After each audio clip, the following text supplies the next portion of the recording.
Hello you guys, and welcome to my channel. Welcome if you're new. My name is Mandy, and today I just kind of wanted to take you through my process of my weekly reset, because I get a lot of I shouldn't say I get a lot of it, but I think for me, I always wondered as I was planning and finding myself really into it, I found that the weekly reset of getting ready for the next week could be a little daunting, and you could really turn away from planning if you let it get to you that much. So I just kind of wanted to talk about what I do on a weekly basis to make it as simple and productive and intentional as possible, because my planner really does help me be intentional and productive.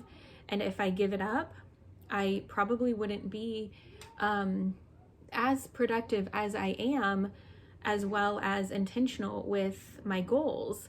And with anything, there are things that can make you turn from stuff like that. Even though things are so good, there are always going to be challenges. And one of the challenges is getting your planner ready at the end of the week or at the end of the month. And I really just kind of wanted to come on here, and I'm going to do the typical coffee chat and just kind of talk to you guys about that. So my idea for this video was going to tell you how long it takes for me to do that weekly reset, but I think I'm going to make that a separate video and actually walk you guys through my whole weekly reset and show you guys how much time it actually does take. I just have to sit down and either figure out how I'm going to film it in different settings, or get the time to sit down and do it in one setting because honestly, it's just different every week for me. It's different in that some weeks my kids are fully entertained and I can film without interruption and show you guys just that. And some weeks, or days I should say, like today, they're playing outside and they're doing great, but I know they're probably going to pop in any moment and I'm going to have to stop this video. And these days I am trying to do as the least amount of editing as I can, because I'm trying to get more out there. And anyways, that's a whole different video, right? It's a whole different struggle. But I really did just kind of want to sit down. I'm going to warn you, my kids might be making some noise in the backyard. I am very close to the backyard, trying to keep an eye on them, as well as getting to sit down with you guys and talk about this. So thank you for waiting and listening to that whole intro. Let's go ahead and get into the different steps that I take to reset my planner so that it is the most simple process, that it's setting me up for a successful week, as well as just the top things that I do that help me to be productive each week. And then if I can do anything extra, great. But if I can't, these are the things that help me to be productive and intentional every week. Okay, so I do have my notes down here. You'll see me looking down quite often, I'm sure. But I just want to say that it depends. My first step for my weekly reset depends on whether I'm going to just grab some layouts from my happy planners, or print up something that I have created myself. I do like to create on Canva, and I do like to include seasonal graphics if I can, or sometimes I like to create, I might use an insert that I've already created and adjust it a little bit for something I either want to try or that I know will help me be more productive. Currently I'm working on a totally different system because I want to try it, and I'm trying to include everything I do on a 2-page spread. So stay tuned for that if you are interested in that kind of insert, because I do have an Etsy shop. It's always linked below. I'm just going to plug that in now. If you are interested in any of the inserts that I create, it's linked below. So I love creating inserts for my planner that may end up helping me be more productive. And sometimes I find that it's not it doesn't help me be more productive, but I thoroughly enjoyed trying something new, you know? And usually when I'm creating those things though, those inserts, it is because I am trying to be more productive and intentional with my goals. And my goals do change.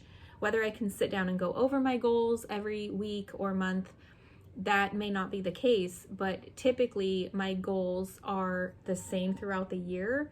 I'm just in different spots with them. And I like to go over my goals monthly, quarterly for sure, and reevaluate the steps to get to those goals. But I've talked about goals in other videos. I'm going to probably bring up some newer videos coming up soon about goals. But for now, let's stay focused, Mandy. So basically my first step for me, and this is probably not for everybody, but my first step is taking the time to see if I have the time to either create something in a different way or just print off something that I may not already have printed off for my planner. I also use the dashboard layout of the Happy Planner, and I can just grab those from the Happy Planner. I don't like to put too many things in for future weeks just because I may not use it. And it takes up space in my planner. So I usually have things on hand that I can grab quickly, or I get on my computer and I print some of my current layouts real quickly. And if I have time and am able to, I will completely enjoy adding some graphics or something from Canva and creating a newer spread for myself on the computer before I print it. That would usually take me anywhere from, I guess, 1 minute to just, pulling something from a Happy Planner to, however long I want to spend creating a new planner insert for the week. But typically that is not something that everybody has to do. It's just something that I like to do. The second thing is, or maybe the first, if I'm not printing, what I will do is I will write or rewrite my to-do list on my newer week spread. So I always have my previous week there, and I go through my to-do lists, or my to-do list, my running ongoing to-do list, and I will go through, and if I, did any of them and forgot to check them off, I'll check them off. If I didn't do them, I will rewrite them on my new week, and I will also reevaluate, why didn't I get this done? Because I'm going to tell you right now, I have about 4 things sitting on my to-do list that have been on there, my running to-do list. They've been on there for probably 4 weeks. Yeah, those are the frogs that I don't want to deal with. And I know that when I go through my weekly planner, if I have the time to sit there and think about how I can get those things done, I will. If not, rewriting the to-do list is important to me because it allows me to see that I know I need to take some action. Yeah, that's a struggle for me, obviously. But I could just have an ongoing list, on a piece of paper like this and just keep it in there. But I know me and my style, and it would probably just get overlooked eventually. So rewriting it, making myself rewrite my to-do list is actually a very important step in my weekly reset process. So the third thing is I'm always looking back at my previous week or even weeks and just seeing what was successful, what was challenging. I have different sections on my routines page that are geared to be goal focused and to be productive throughout the week. My routines have to change if something's not working. So if something is not working and I'm not successful at it that week, I might give it another go. But if I've been trying and nothing's happening from it, I'll change up my routine. Or for example, if I'm not doing too much for taking care of the house, I'll evaluate at that moment why, and is it something that I need to work on, or is it something that I need to make a change for? So there's just that step of looking at the to-do list, looking at my routines, and figuring out basically, is everything going well? Am I on the right track here? Okay, number 4, I'm continuing to look at my routines and to-do list page, and I have a home care and a zone section on there. I have a section for gratitude as well, but that's something I like to fill in during the week. Hey, I can fill it in at the beginning of the week too. That might be fine, but I like to leave it blank so I can fill in items throughout the week. But I do have my home care, or it says home blessing, as well as my zone. So what I will do is I'll look over at my home care. It's got my home blessing and all my different zones there, and I'll see where I'm at and what needs to be done that week. So for example, I might be in the week of dining room, but my laundry room really needs to get taken care of first. So I'll go ahead and evaluate that system. I will put down what really needs to get done, and that is something that I definitely write in my planner if it's something that I am able to think about. But a lot of times I will leave it blank because sometimes I don't notice something that needs to get done until I'm a couple more days into the week. So thumbs up right now if you are that way. Like, you're a planner, but you don't find it helpful to plan that far in advance, because that's me. I have the spot for my home care, and home care is cleaning, by the way, and I have the spot for my zone cleaning, but I don't always fill them in because I find sometimes that I will, in the middle of the day, I'll look over and I'll be like, oh wow, I really need to get to dusting, but it's not really on my next, to do for like a couple days or something. So what I will typically, that's my monitor. What I will typically end up doing is I will dust, and it's not what I had written down. So what I like to do in that sense too is reverse plan. I know that I need to get to home care items. I need to get to the zone items, but I don't plan every single tiny little item. I will write down what I did in that zone as opposed to write down what I plan to do. The next thing that I will do is I will look at my meal planning section. So on the back of my to-do and routines page, what I will do is, honestly, I created that page just to be like a brain dump section or whatever I wanted to organize into boxes or lists or whatnot. But I find that it's really cool for me to log my food as well as write down a few meal ideas and maybe even grocery list items. And that's all I tell myself I need to do. I write down 3 to 4 ideas for dinners and any items that I know I do not have in my pantry or my fridge. Now, when I get into the details of maybe a new recipe or something, that's a whole different, style of or time to plan, and I don't include that in my weekly reset. Just to let you know, my weekly reset, and as I talked about, has to be simple and to the point, and I need it to be very quick and easy. So I will write down recipes that I either know I want to make, and I need to look up ingredients for, or I will write down 3 to 4 recipes that I know I already have ingredients for, in addition to just like our basic, like, everyday, or weekly, what am I trying to say here? Grocery list items that we always get. So that's basically my meal planning section of my weekly reset. If I don't do that, the week will come and I will have no idea. Even though I know there's probably 100 things I can make with the food that I have in my house, I will have no idea what to make, and I will get so frustrated because I didn't plan even just a little bit of an idea of what I could be making for a couple nights of the week.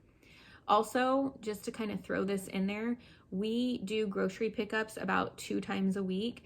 So that puts a lot less pressure on myself to have 7 meals planned, and that's just dinners, right? But 7 meals plus breakfast, lunch, snacks.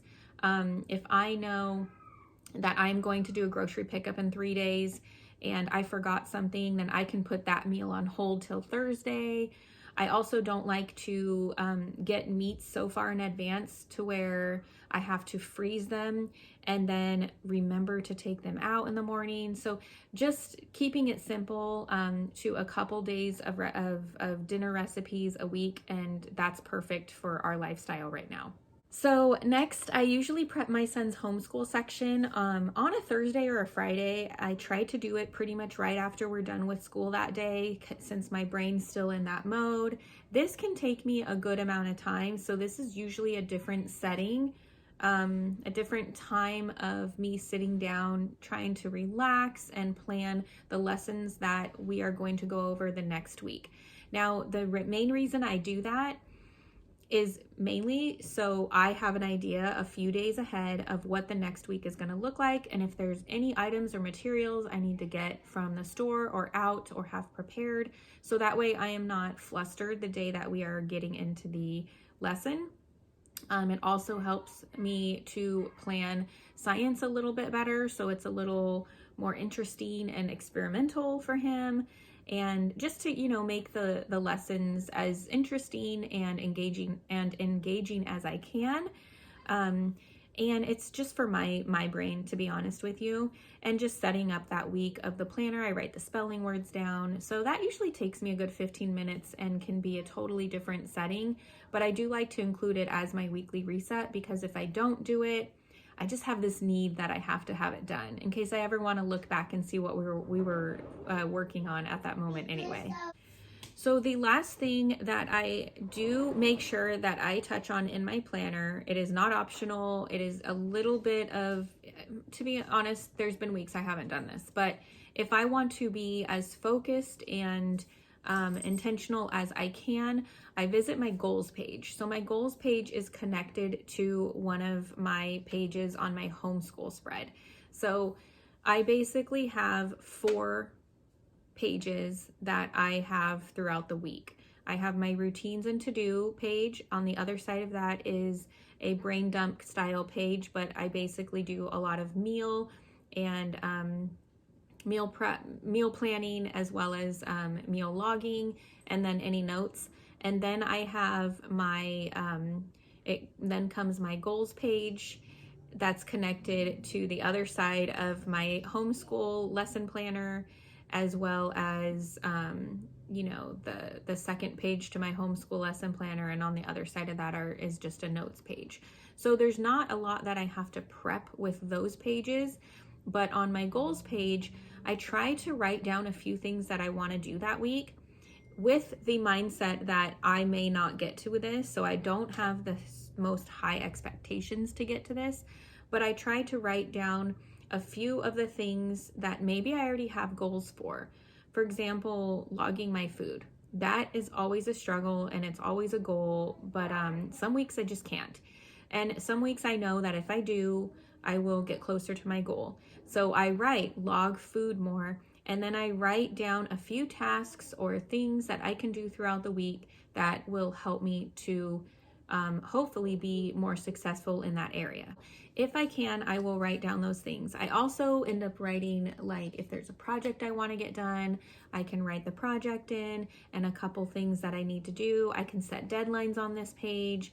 It's really just a nice page to have in my planner. And if you're a list person, I have found that I have categorized my lists on it as well. And it's just a nice page to have and to have set up and ready to go. So I try to write down a couple of my goals with a couple task items, maybe even deadlines. And the last thing that is totally optional that I do like to eventually do is I love using, and I already showed it to you once, but I love using the dashboard planner, this side anyway, because I need something to help me with to-do items that come up the day of. So you've seen that I have my long to-do list. That is not an area that I want to write down items that need to get done on that day. So for example, I might, speaking of, meats and pulling them out of the freezer, I might need to remind myself to take meat out of the freezer or put it in the crock pot.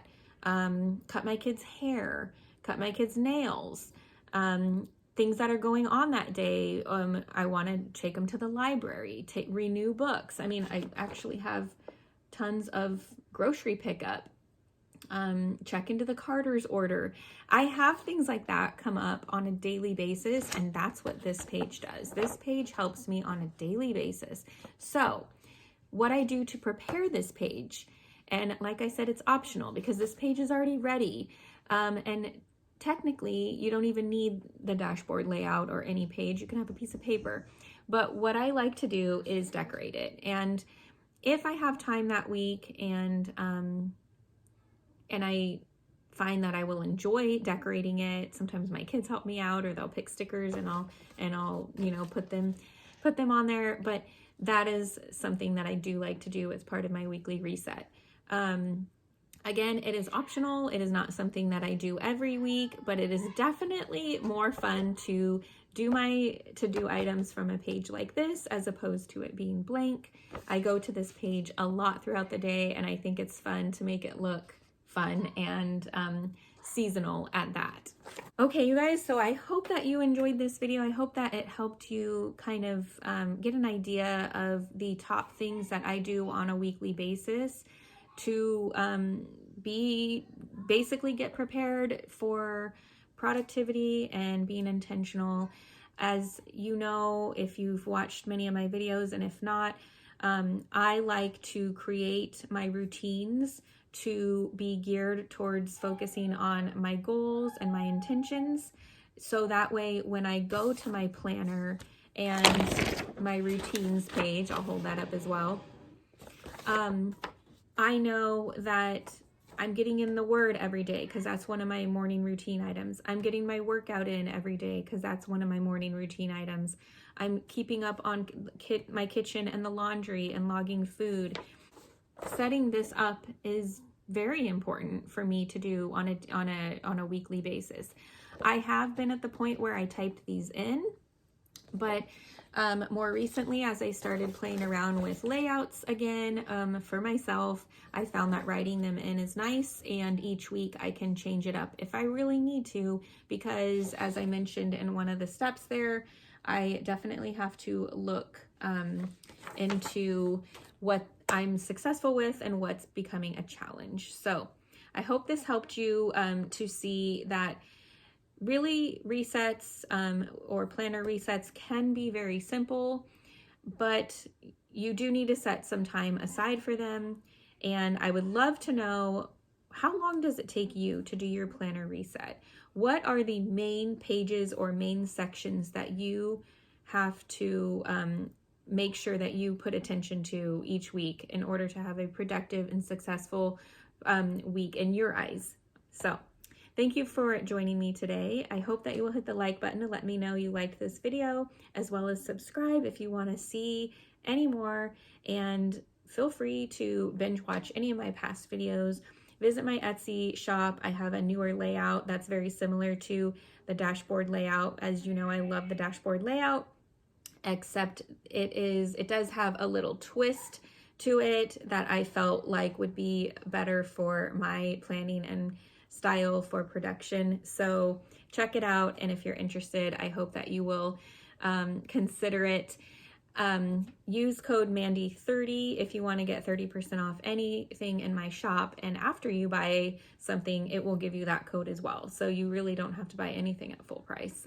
But just thank you so much for being here, and say hi in the comments below. I love interacting with you guys and seeing what you're up to. I hope you guys have an awesome week, and I'll see you next time. Bye-bye.